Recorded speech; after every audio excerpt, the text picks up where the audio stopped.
Hello, everyone. I'm Jedediah Calhoun. I'm here for OCTV. I'm here with Andrew Woods. Hello, Andrew. Hello, Jedediah. Nice to see you again. It's nice to see you again. How are you doing tonight, my friend? Good. How are you? I'm doing very well, thank you. Could you tell me a bit about yourself, who you are, and what you do here? Yeah, sure. So, my name is Andrew Woods. I am 25 years old. I volunteer here at the garden to help maintain it. I do a lot of weeding. I sometimes clean out containers as I'm doing today. Yeah. And I pick out a lot of rocks and I carry them in a wheelbarrow over across the road in a pile for them. And I Okay. do a lot of this little stuff that some of the guys here that work here don't have time for to help them maintain it. Yeah, that's really nice. I bet they really appreciated it. Yeah, I heard that you won an award from NODA. Would you yeah, mind telling me a little bit about that award and what it means? yeah. So they talked to me one day about doing a little video and kind of like taking a picture of me, and it got into kind of like an article or something on Okay, their yeah. thing. And it just kind of rewarded me by helping me get more yard work jobs. So it kind of just said he has a great workout ethic and Yeah. that he likes to work out and he wants to stay dedicated to working out and that he can do odd jobs for people and he'll do anything and everything that he can to help other people. Yeah, So, right. and he's very kind. So, That's really awesome to get. yeah. So, and then, they took the picture and they kind of had me flex and then they put it on the article. That's So, so awesome. yeah. Just like commemorative for like, is it just specifically with outdoor work or is it just work in general? Just work in general, anything that I can do and I'm able to do, I'm always willing to help somebody. So, And I hear that you have a job in the field of helping out people. Would you mind telling me a bit about that? yeah, so I work for Easter Seals Morgue as a peer mentor. I was Okay, certified probably about 2 years ago. nice. And I did trainings that were like maybe 8 hours long. Okay, And intensive. yeah, it's over the phone, so I get the privilege of talking with different clients Nice. who may live in a group home, who may live with their parents, or, Okay, yeah, just reaching countless people, right? There are a bunch yeah. of different types of homes. hmm Yeah, So, and they have may have different goals, like they may want to learn how to grocery shop or clean their house or anything in being self-sufficient in their own life that yeah, may help them a lot. So I give them like tips of how to control anxiety, how to keep everything organized, so that way they can reach their goals. And yeah. that's the whole movement of being a peer mentor is we're there to help guide them and help make them self-sufficient on their own, Right. so that way they can sit back and say, "I did it." Exactly. And I think one of the most beautiful parts of that is, it's coming from someone who has personal experience, like you yourself have, you went through that struggle yourself. So you know how exactly to give advice for that particular situation because, you were in it. And I think it's, not only is it like a perfect full circle moment, but it's just like, I don't know, it's just really touching and inspiring. Yeah. Yeah. And I've been told many times since I lived here that I'm an inspiration, and Oh, yeah. I like that. I like to be an inspiration because I feel like a lot of people uh, struggle with that fact of seeing that it's Yeah. not always impossible. You just have to, find that motivation. You Of have to course. find that dedication, and you have to keep going. It's mainly about Of course. consistency.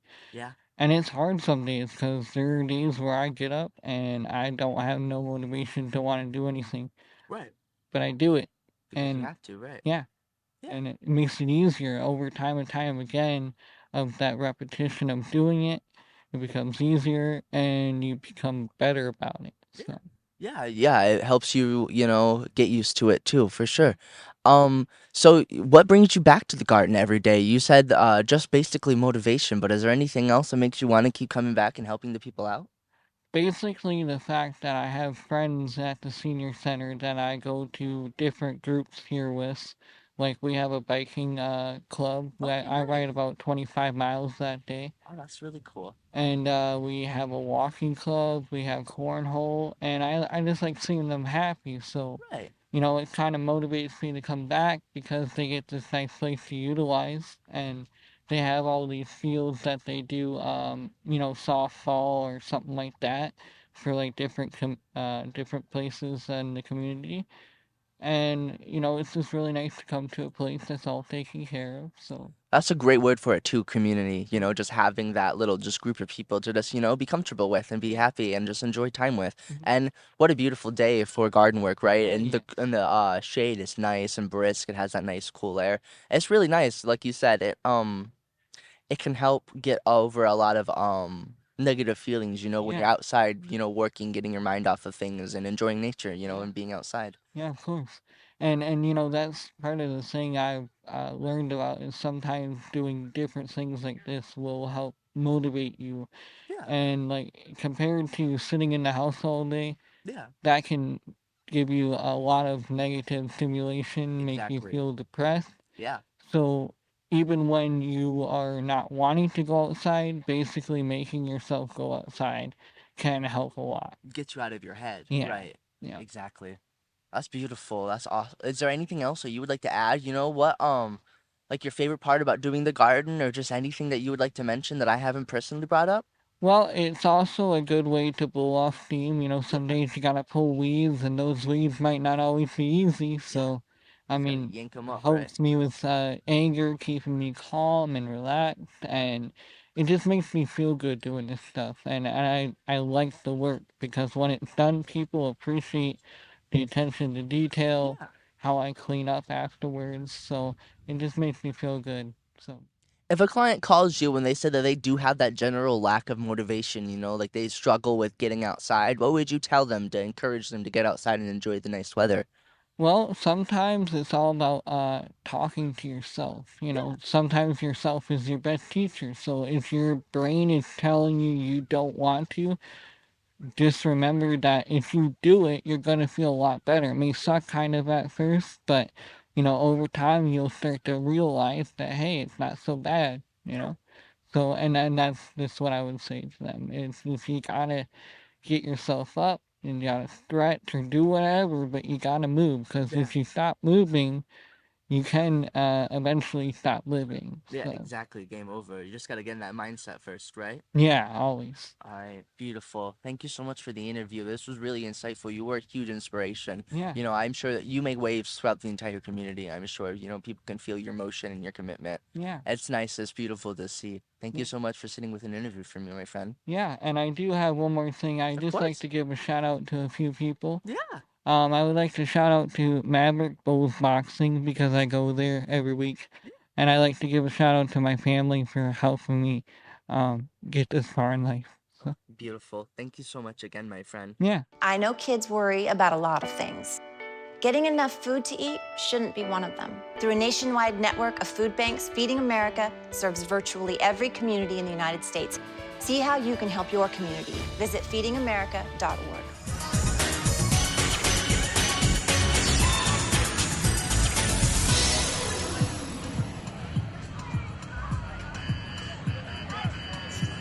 I'm here at Camp Oakland with Jessica Nichols. Jessica, good to see you again, by the way. Good to see you too, Chuck. So, Jessica, what on earth is Camp Oakland? I drive up and down Drainer. I love the dust, and I see the sign for Camp Oakland. And we've been here a couple times before. Tell us what's going on at Camp Oakland, what happens here, maybe eventually how you got involved. But start us off with what Camp Oakland's all about. Yeah, so Camp Oakland has been around since 1951, so for over 70 years, almost our 75th anniversary next year. And what we are is we're a juvenile residential facility. So the kids come through the court system, they get referred by the judge. The judge says, you haven't really had as good of a opportunity staying at home. You need a little bit more supervision. So we're going to send you to a placement, which is Camp Oakland. So boys and girls between 14 and 18 come here, and they stay for 6 to 9 months. They receive Oxford education by school district teachers here right on campus. They get substance use disorder therapy, they get behavioral therapy, all the therapies, and a lot of life and vocational skills too. The goal really is to try and rehabilitate them, give them all the tools and resources to help them be, successful once they go back and they re-enter the community. So, how many young people, I say kids, my wife slaps me for that. How many students, how many young people are involved here at any one time? At any one time, we normally have around 20 to 25 kids, both boys and girls intermixed. It just depends on, the time they stagger in and out. So, but normally around 20, 25 kids. And these are all kids who have been sent here because the court has said in one way or another, you need more care than you're getting out in the real world. We got to put you in a place where you can develop a bit. Is that correct? Correct. Yep. So how'd you get involved? So funny story, way back when in the 80s, my grandma actually worked here. She worked here for 30 years. So we always joke I'm like a legacy. Yep, full circle. And I was looking for something new. I was actually pregnant with my daughter at the time. So it was wonderful that they gave me the opportunity, they hired me. And so I've been here 2 years as of June. And when I got here, they hadn't had someone in this position for like 15, 20 years. And so what it was is back in the day, they had like 120 kids. It was very spread thin. We really honed in and improved the internal system. So the internal system works wonderful. Now we have to work on building the fundraising development part of it. So that's where I come in. So I joke, I do the fun stuff. I, do events, I do fundraising, I do community outreach, like you're gonna see later, I do some career workshops, bring in different people from the community, talk to the kids. But really the biggest thing is fundraising. We are a nonprofit.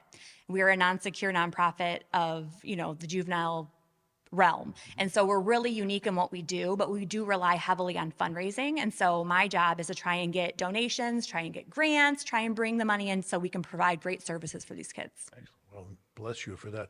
We're standing in front of a very cool looking tree. Yes. I'm guessing there might be a story. Tell us a story. So Camp Oakland, as our logo shows, we are a tree, tree of life almost. And so this is our tree of all of the kids. This particular program is for our ACT program and our LPC program that have graduated.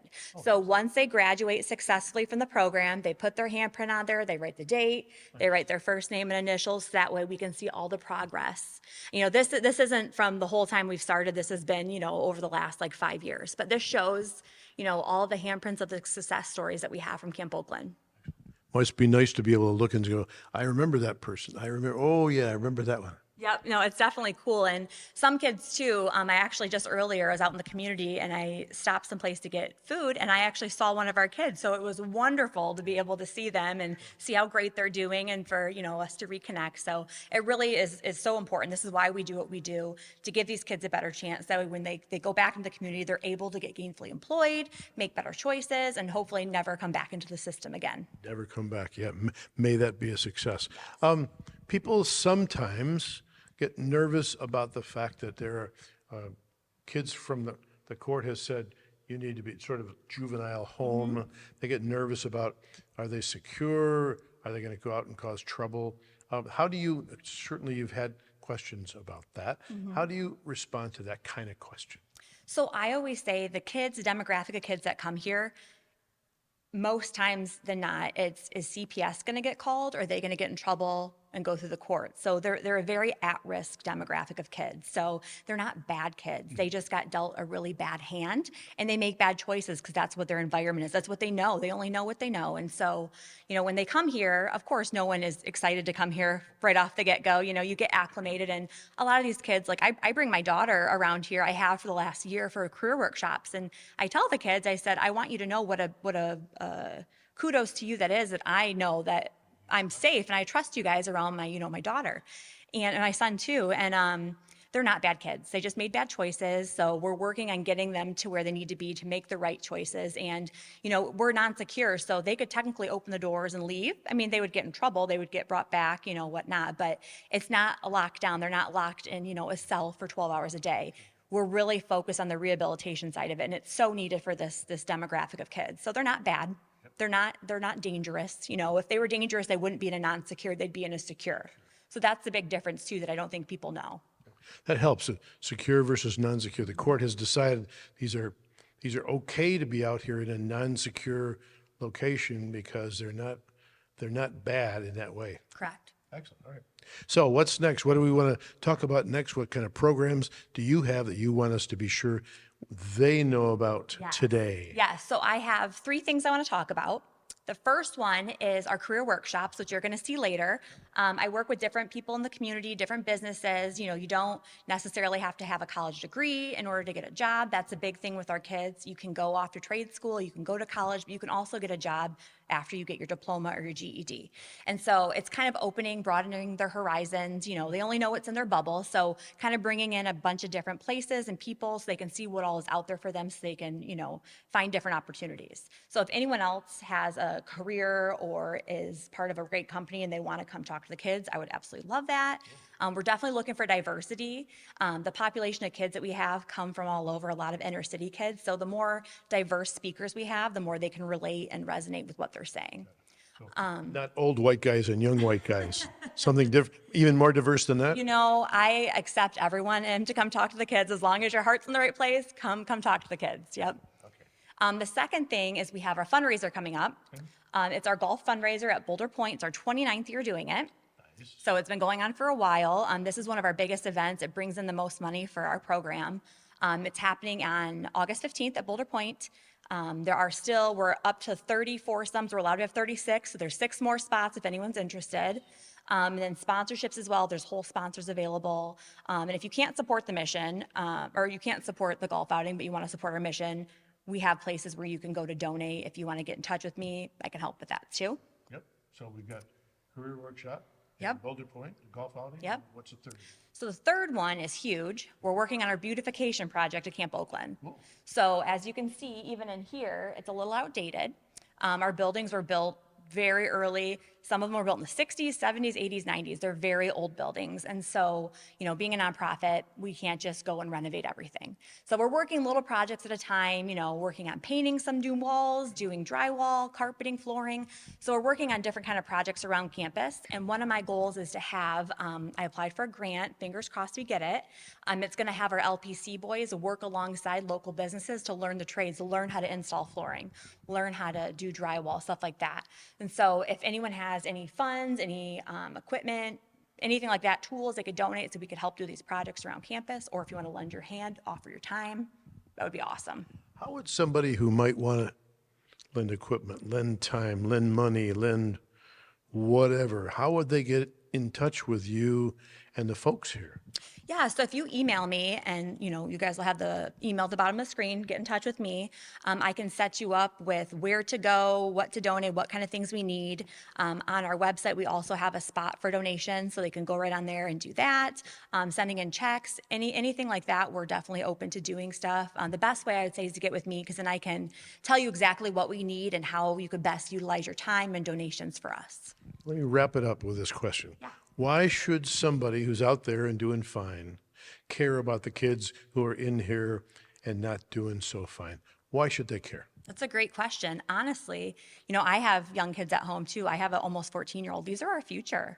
These, you know, as people are retiring and, you know, people my age are going up into higher, like we're hiring these people. We want them to be successful because the success of them helps our community, and it helps, you know, the vitality, and having these kids be gainfully employed and being able to make good choices and do better helps the whole community. Good answer. I like it. All right.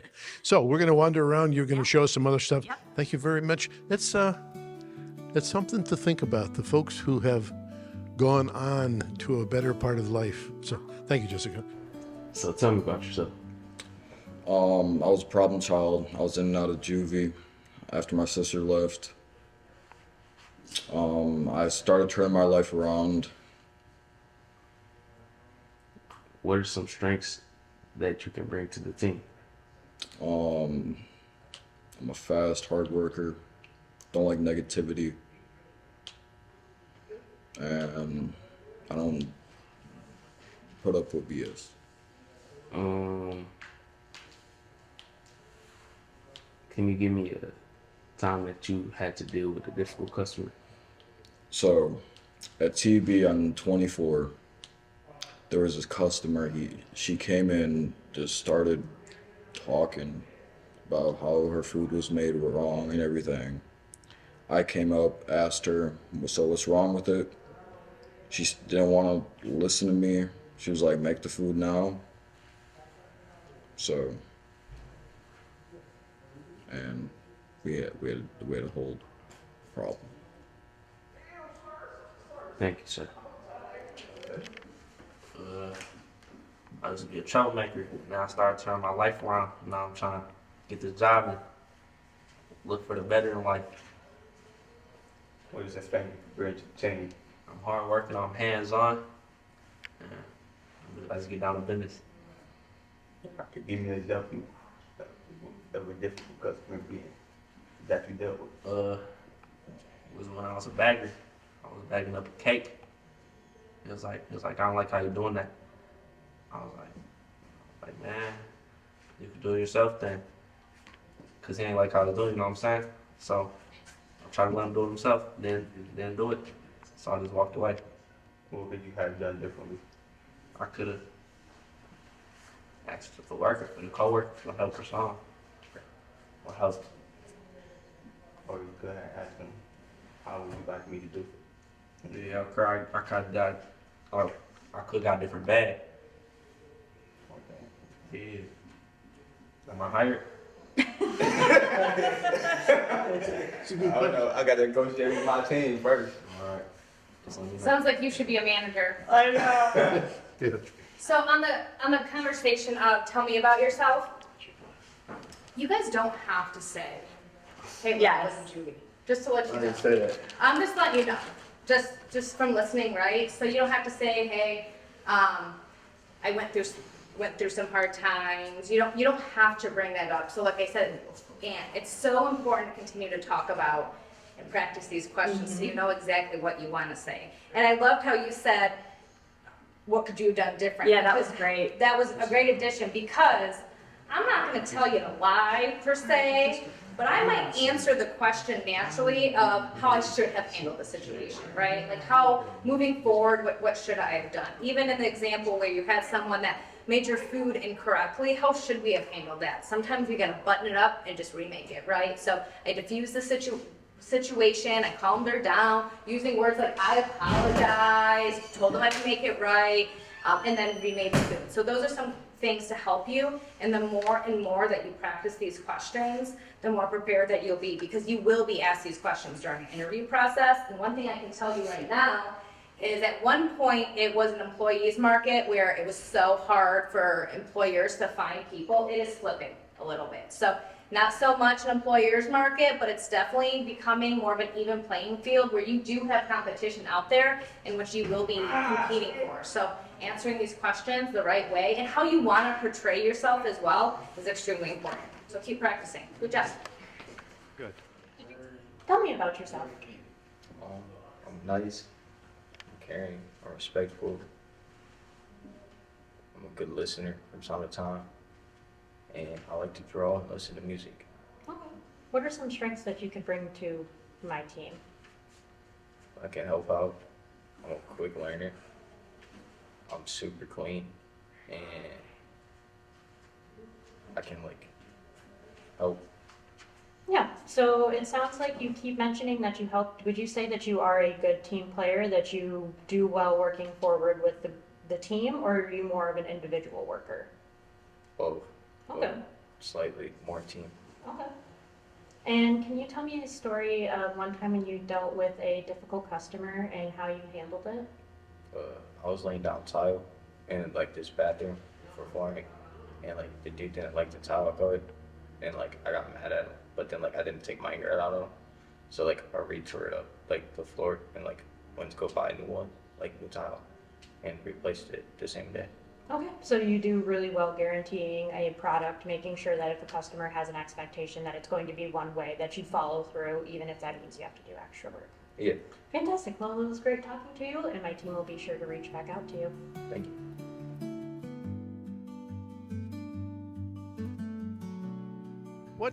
What is that building? It looks like it might need a little bit of TLC. Yeah, a little bit of beautification. So we joke, this is our Silver Dome, our blue and white building that needs to be demolished, right?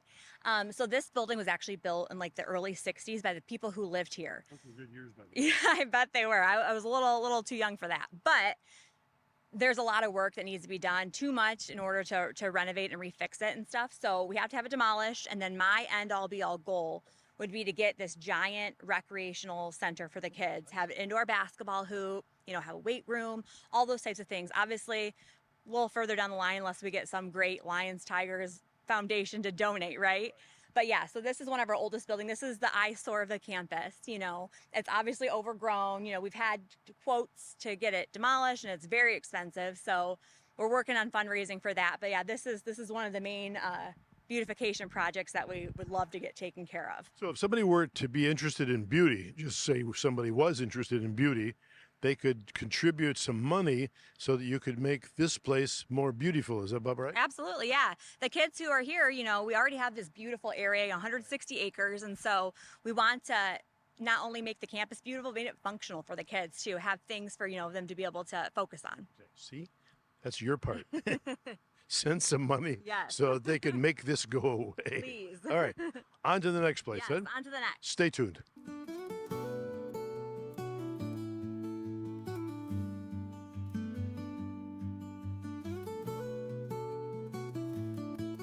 So we are outside in your beautiful operation here. Behind us is a wonderful lake. There are a bunch of interesting buildings along here. What's going on here? This is kind of the end of things, right? Yep, this is the end of our side of this property. Mm-hmm. So tell me about the lake, which I dearly want to go fishing in.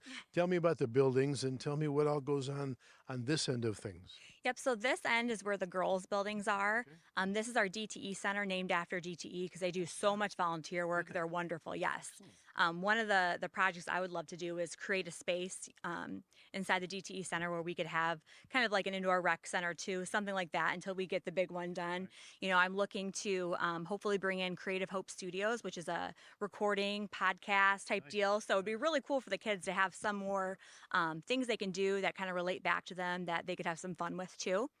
This is Lake Handsome, and it is beautiful. As you can see, it's wonderful. And it's so quiet here. So quiet. So it's a non-motor lake. The kids go fishing, they go kayaking, swimming. Every Friday we have a lifeguard on duty so they can take the lake days.